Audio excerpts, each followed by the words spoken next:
మాంగళ్య జ్యువెల్స్ వారి కొత్త బ్రాండ్ పూర్వి లైట్ వెయిట్ లో హెవీ డిజైన్ ఈ నవంబర్ 1 కుకట్పల్లిలో గ్రాండ్ ఓపెనింగ్ వివరాలకు సంప్రదించండి. నమస్కారం. కార్తీక పురాణం 10వ రోజు పారాయణలోకి వచ్చాం. అజామిళోపాఖ్యానాన్ని వింటున్నాం కదా. ఇందులో ఏం చెప్తున్నారు? జనకరాజర్షి అడుగుతున్నారట, మునీశ్వర, ఈ అజామిళుడు పూర్వం ఎవరు? ఇతను ఏం పాపాలు చేశాడు? విష్ణుదూతలు చెప్పిన మాటలు విని యమభటులు ఎందుకు ఇతన్ని వదిలిపెట్టారు? యముడి వద్దకు పోయి యముడితోటి ఏం చెప్పారు? ఒక వ్యక్తిని తీసుకురమ్మని భటుల్ని పంపించాడు యముడు. అతన్ని తేలేదు, ఒట్టి చేతులతోటి వెళ్ళారు. వీళ్ళు ఆయనకి ఏం చెప్పారు, ఆయన ఏమన్నాడు? ఆ వివరాలు అడుగుతున్నారనమాట. అప్పుడు వశిష్ఠుల వారు ఇలా చెప్పారట, యమదూతలు విష్ణుదూతల మాటలు విని శీఘ్రంగా యముని వద్దకు పోయి సర్వవృత్తాంతాన్ని నివేదించారు. మహానుభావ, మేము అక్కడికి వెళ్ళామండి, ఇదిగో ఇలా ఇలా జరిగింది అని చెప్పేశారు కల్లా.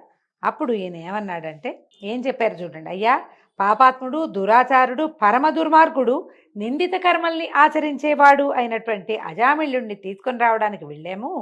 విష్ణుదూతలు వచ్చి మమ్మల్ని ధిక్కరించి మమ్మల్ని తగిలేశారు. వాళ్ళు పొమ్మన్నారు, అతన్ని విడిపించారు. మేము వాళ్ళని ధిక్కరించలేకపోయాం. వాళ్ళు మమ్మల్ని ఇచ్చేశారు, కానీ వాళ్ళని ఏమనాలో తెలియక అశక్తులమై తిరిగి వచ్చాము అని చెప్పేశారు కల్లా. ఆ మాటలు విని పరమకోపంతో యముడు ఈ అజామిళుని గురించి ఆలోచించి జ్ఞాన దృష్టితోటి చూసి ఇలా చెప్పాడట, ఈ అజామిళుడు పరమ దుర్మార్గుడు, నిందిత కర్మాచరణ పరుడు. అంటే ఏది చేయకూడదని చెప్పబడుతుందో దాన్ని మరీ ఏదో పొరపాటునో గ్రహపాటునో చేయడం కాదు, అత్యంత ఆదరణతోటి ప్రీతితోటి చేస్తాడు. కొంతమంది ఉంటారు వద్దన్న పనే చేస్తూ ఉంటారు వాళ్ళు. వీడు కూడా అలాంటి వాడే. కానీ వీడు అంత్యకాలమందు హరినామస్మరణ విశేష ప్రజ్ఞతోటి పరమప్రీతితోటి చేయటం వల్ల పాపాలు నశింపజేసుకుని వైకుంఠ ప్రియుడయ్యాడు.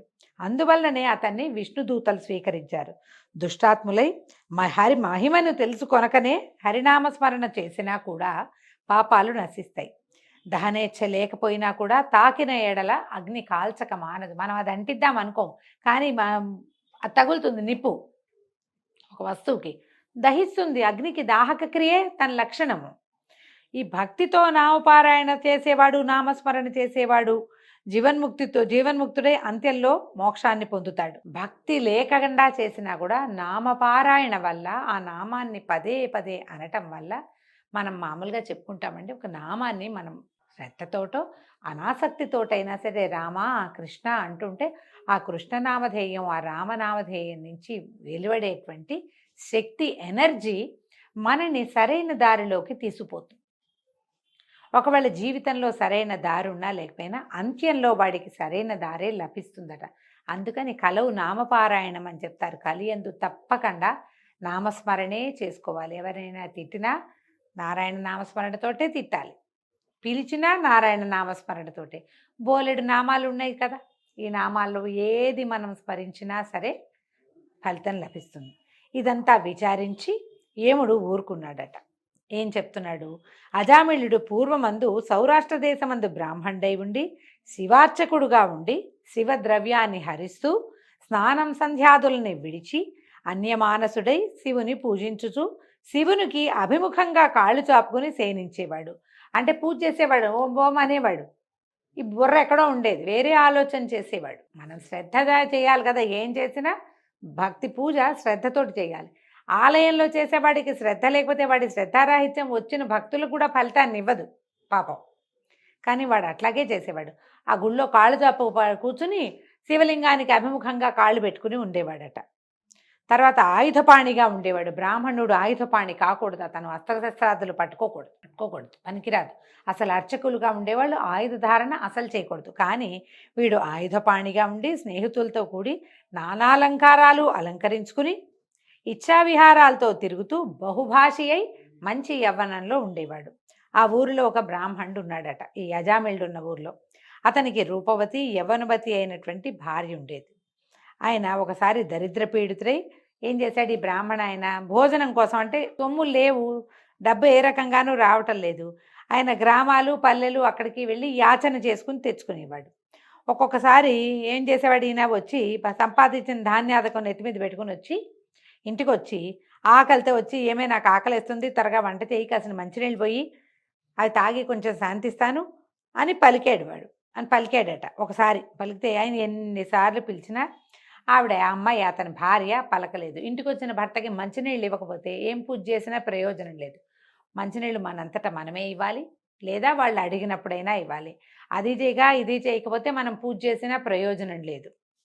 అయితే ఈవిడ ఎవరో ఒక కుర్రాడి గురించి ఆలోచిస్తోంది, ఆవిడ పాత స్నేహితుడి గురించి. ఆలోచనలో పడి ఈ భర్త మంచినీళ్ళు మంచినీళ్ళు వంట చెయ్యి అని చెప్తుంటే వినిపించుకోలేదు. ఆయనకు కోపం వచ్చి ఏం చేశాడట, ఒక కర్ర తీసి మూలన్నది భార్యని 2 దెబ్బలు కొట్టాడు.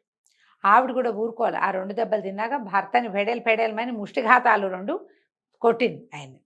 కొట్టాక ఈయన వెంటనే ఈ దెబ్బలు తిన్నటువంటి బ్రాహ్మణుడికి చాలా సిగ్గు అవమానము కలిగి, ఇదేమిటి నేను భార్యతో దెబ్బలు తిన్నాను, ఈమె కోసమే కదా నేను ఇదంతా యాచించి ఆ ఊరు ఈ ఊరు తిరిగి ఇంత ధాన్యము తీసుకొచ్చి పడేస్తుంటే ఇది మంచినీళ్ళు కూడా ఇవ్వకపోగా నా కోపం వచ్చి నేను దెబ్బ కొడితే తిరిగి కొట్టింది నన్ను.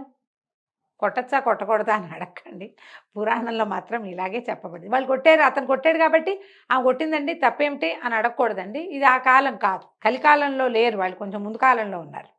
అయితే ఆయన ఈ భార్య అవి దెబ్బలు తినేసరికి ఆయనకి విసుగు పుట్టేసింది. చీ అని ఇల్లు వదిలిపెట్టి బయటికి వెళ్ళిపోయాడట. వెళ్ళిపోయి ఈ భార్య గురించి వదిలిపెట్టేసి, అంటే ఇంకా వెనక్కి రాలా ఆయన, ఎక్కడో యాచన చేసుకుని ఒక పొట్ట నింపుకున్నాడు. ఈవిడేం చేసింది, రాత్రి అతని బయటికి వెళ్ళిపోయాడు, సాయంకాలం అయ్యేసరికి ఈ కోపం వచ్చి వెళ్ళిపోయాడు కదా. ఈవిడ చక్కగా స్నానం చేసి ఆ భర్త తెచ్చిన ధాన్యాన్ని దంచి చెరుకుని చక్కగా పచనం చేసి రాత్రికి భుజించి మంచి చీర కట్టుకుని తాంబూలం కూడా వేసుకుని ఏం చేసిందట, ఎవడో ఒక స్నేహితుడు ఆమెకు తెలుసు వాడు చాలా బాగుంటాడట, వాళ్ళ ఇంటికి వెళ్ళింది. వెళ్ళేసరికల్లా వాడెవరు, వీళ్ళ బట్టలు ఉతికే వాళ్ళ అబ్బాయి. అక్కడికి వెళ్ళేసరికి వాడన్నాడు, అమ్మ ఇదేమిటమ్మా మా ఇంటికి వచ్చావు, నువ్వు మా ఇంటికి రావద్దు, మీరు బ్రాహ్మణ స్త్రీవి, ఇట్లా రాత్రిపూట పరాయి వాళ్ళ ఇళ్ళకి రావచ్చా, ఇట్లా కులం తప్పి చేయకూడదు, మీరు గొప్ప కులం వాళ్ళు, మేము హీన కులజులం అన్నాడు. నేను మీ ఇంట్లో పనిచేసేవాడినమ్మా, కాబట్టి ఇట్లా మా ఇంటికి రావద్దు, వెళ్ళంటే అట్లా అదేమిటి నేను నిన్ను వలిచి వచ్చానన్నది. వాడికి విసుగు పుట్టి పక్కనున్న ఒక రోకలతోటి ఆవిడని ఓ దెబ్బ కొట్టాడట. పోవమ్మా చెప్తుంటే వినవేంటి, నీకు తప్పే నాకు తప్పే, పనికిరాదన్నాడు అని రోకలు పెట్టి కొట్టాడు. కొట్టేసరికల్లా ఆవిడ ఊరుకోలే, ఆవిడ భర్తనే కొట్టింది, వీడనగా ఆవిడకేం లెక్క, వాడిని 4 దెబ్బలేసింది, ఆవిడ కూడా ఊరుకోలే.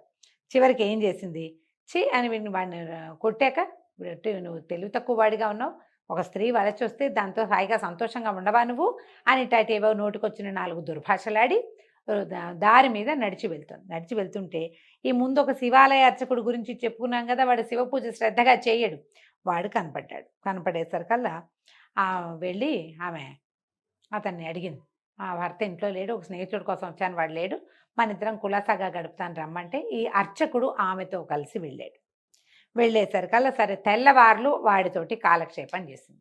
తెల్లవారు సూర్యోదయం అయ్యేసరికల్లా ఆవిడకి బుద్ధి వచ్చిందట, అయ్యో ఇదేమిటి ఇట్లాంటి పని చేశాను నేను, మా ఆయన ఎక్కడికి వెళ్ళిపోయాడో అని చెప్పి ఆయన ఎక్కడన్నాడో అని ఆ ఊరు ఈ ఊరు వెతుకుని పక్క ఊర్లో ఎక్కడో ఆయన ఎవరి బాకిట్టోనో పడుకుని ఉంటే, అయ్యో నన్ను క్షమించండి, పొరపాటున మిమ్మల్ని కొట్టాను, చాలా తప్పు చేశాను, మీరు రండి అని బతిమలాడి ఆయన్ని ఇంటికి తెచ్చుకుందట. గృహంలో సౌఖ్యంగా ఉంది. ఆ తర్వాత ఇలాంటి పనులు చేయలే, ఓసారే చేసింది ఈవిడ ఈ పని. తర్వాత కొంతకాలానికి శివార్చకుడు మరణించి యమలోకంలో పడి క్రమంగా రౌరవాది నరక దుఃఖాలన్నిటినీ అనుభవించి చివరికి భూమి యందు సత్వనిష్ఠుని కుమారుడైన అజామిళుడుగా జన్మించాడు. ఇప్పుడు మనం ముందే చెప్పుకున్నాం, ముందు పురాణాల్లో ఏం చెప్పాము, ముందు రోజుల్లో వీడు పందిగానో కుక్కగానో ఓరపందిగానో లేకపోతే పందికొక్కుగానో పుట్టాలి. అజామిళుడుగా ఎట్లా పుట్టాడు, పైగా పుట్టింది ఎక్కడ, సత్వనిష్ఠుడనే బ్రాహ్మణ కుటుంబంలో పుట్టాడు. ఎందుకు పుట్టాడండి అంటే ఇతను కొంతకాలం శివాలయంలో అర్చన చేశాడు.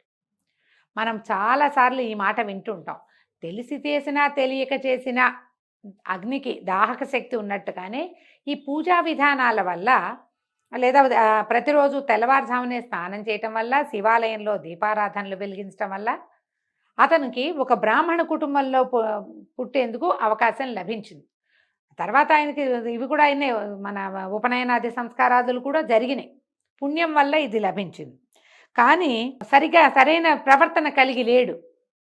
పాతకాలపు దుష్ప్రవర్తన వల్ల దుష్ప్రవర్తన వచ్చింది ఈ జన్మలో కూడా. కానీ ఏమైంది, ఆ కార్తీక పౌర్ణమి నాడు అతను శివదర్శనాన్ని చేశాడు. అంత్యంలో హరినామస్మరణ చేసే అవకాశం కూడా, కుమారుడే నారాయణుడు అనే పేరు కలిగి ఉన్నాడు. నారాయణ నారాయణ అనేసరికల్లా ఇలా నానా రకాల దౌర్భాగ్య కర్మలు చేసిన వాడైనప్పటికీ కూడా అతని సప్త జన్మార్జిత పాపాలుతో 7 జన్మల నుంచి అతను ఎన్నో పాపాలు మూట కట్టుకుంటే అవన్నీ పోయినాయి అతనికి. ఈ బ్రాహ్మణి కూడా ఎవరైతే భర్తను కొట్టి తర్వాత ఎవరో స్నేహితుడిని కూడా కొట్టి ఇతనితో కలిసింది కదా, ఆమె కూడా కొంతకాలానికి మృతి చెంది నరకమునందు అనేక యాతనలు పొంది తిరిగి భూమి యందు కన్యాకుబ్జంలో ఒక చండాలుడికి పుత్రికగా జన్మించిందట. అతను ఆ పుట్టిన సమయం మంచిదా అని ఒక బ్రాహ్మణ ఆయన్ని అడిగాడట. అయితే ఆయన ఏమన్నాడు, అయ్యో ఇది తండ్రి గండాన పుట్టిందిరా, ఈ సమయం మంచిది కాదంటే ఈ చండాలుడు ఏం చేశాడు, ఆ శిశువుని తీసుకుపోయి నవజాత శిశువుని అరణ్యంలో వదిలిపెట్టాడు. వదిలిపెడితే ఒక బ్రాహ్మణ ఆయన ఆ దారిలో వెళ్తూ పసిబిడ్డ ఏడుస్తుంటే అయ్యో ఎవతో పిల్ల ఎవరో అని అనుకుని ఈ అరణ్యంలో వదిలిపెట్టబడినటువంటి చంటి పిల్లని తీసుకొచ్చి తన ఇంట్లో దాసీగా ఉన్న స్త్రీకి ఇచ్చి పెంచమన్నాడు. పిల్లకి అసలు పాలు పోయి పసిబిడ్డ వృధాగా చనిపోతుందంటే ఆ దాసి ఆమె పెంచింది. దాసి ఆవిడ కూతురుగానే ఉంది. ఆ దాసి ఆవిడ్ని కూతురునే ఈ అజామిళుడు దగ్గరికి తీశాడు. తర్వాత ఏమైంది, ఈ అజామిళుడి కథ ముందే చెప్పుకున్నాం కదా. అంటే పూర్వజన్మలో అజామిళుడితో కలిసి చేయకూడని పని చేసిన స్త్రీయే ఇక్కడ ఈ రకంగా జన్మించిందట అని చెప్పి, రాజోత్తమ ఇది నువ్వు అడిగిన ప్రశ్నకి సమాధానంగా చెప్తున్నాను. అజామిళుడి పూర్వవృత్తాంతము ఇది. హరినామ సంకీర్తనము పాపములకు ప్రాయశ్చిత్తము చేసుకొనుట. అంటే హరినామ సంకీర్తన చేసిన వాడికి ప్రాయశ్చిత్తాలతో పని లేదు. మామూలుగా ప్రాయశ్చిత్తాలని ఏం చేస్తారు, పంచగవ్య ప్రాసన చేస్తారు, దర్భలు కాల్చి నాలుక మీద వాత పెడతారు, అగ్ని సంస్కారాలు చేస్తారు, ప్రాయశ్చిత్త క్రియలు చాలా చేయబడతాయి. కానీ ఎవడైతే హరినామ సంకీర్తన చేస్తాడో వాడికి ప్రాయశ్చిత్తం అవసరం లేదు. శ్రద్ధగా చేస్తే మరింత ఫలితం ఇస్తుందన్నమాట. అలాగా లేకపోతే ఇవన్నీ చేయాలన్నమాట. ఎవరి నాలుక హరినామ సంకీర్తన చేయదో, ఎవడి మనసు హరిపాద పద్మాలని స్మరించదో, ఎవరి చెవులు హరిచరిత్రలు వినవో వాడి పాపాలు పోవు. వాడి పాపం మూట కట్టుకుంటూనే ఉంటాడు. అయితే ఇక్కడ ఏం చెప్తున్నారు, ఈ చింతన మాని ఈ మిగిలిన పాప చింతన మానేసి హరిని స్మరించే వాళ్ళు ముక్తిని పొందుతారు. ఇందులో సందేహం లేదు. కాబట్టి కార్తీక మాసమందు ఆచరించిన ధర్మము అతి సూక్ష్మమైనా కూడా అది గొప్పది కానీ పెద్దది కానీ వేటినైనా సరే, పెద్దవాటిని చిన్నవాటిని పెద్దదాని కానీ చిన్నదాని కానీ పాపాలని పోగొడుతుంది. కార్తీక ధర్మానికి పాపాలు నశింపజేసే సామర్థ్యం ఉంది. కాబట్టి కార్తీకంలో ధర్మం ఆచరించని వాడు నరకాన్ని పొందుతాడు, ఇది నిశ్చయము. ఈ పాపాలు నశింపజేసేటువంటి అజామిళుని కథ విన్న వాళ్ళకి సమస్త పాతకాలు నశించి మోక్షాన్ని పొందుతారు. ఈ కథ వినేవారు కూడా పాప విముక్తులై వైకుంఠమునందు విష్ణువుతో కలిసి సుఖిస్తారు. ఇది చెప్తున్నారండి. ఈ రోజుతోటి 10వ రోజు పారాయణ పూర్తయింది. రేపు ఉదయం 11వ రోజు పారాయణలో మళ్ళీ కలుసుకుందాము. నమస్కారం.